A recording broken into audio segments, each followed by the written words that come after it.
Mobile चार्जरला नमन करून मी माझ्या कथेला सुरुवात करतो. मोबाईल बेस आहे, पण हे मोबाईलनी आखी दुनिया बिघडवली. आताची ही दुनिया मोबाईलवर कोणी पबजी खेळत, कोणी फ्री फायर, कोणी व्हॉट्सअप मेसेजवर, कोणी कॉलवर, कोणी व्हिडिओ कॉलवर, तर कोणी मेसेजवर. नाही कोणी भाकरी खात नाही, काम करत रे. आताच हे पोसे घरी नेटवर्क नाही. कोणी हे डोंगराला, कोणी ते सिवटीला, कोणी हे भीतीला, कोणी ते दुकानावर गेम खेळायला. कोणी 20,000चा मोबाईल तर कोणी 30,000चा मोबाईल, कोणी हप्त्यावर तर कोणी रोकडी. मोबाईल घेती रे.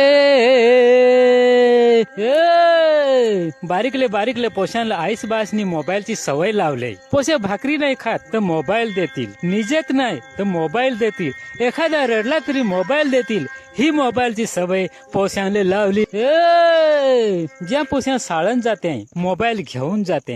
याचे संगा सेल्फी घे, त्याचा फोटो पाड, याची स्टोरी लाव, त्याची स्टोरी लाव, याला मेन्शन कर, त्याला मेन्शन कर, याला कमेंट कर, त्याला कमेंट कर. हे पोशा साळण जाते काय इंस्टाग्राम वर जाते ते मला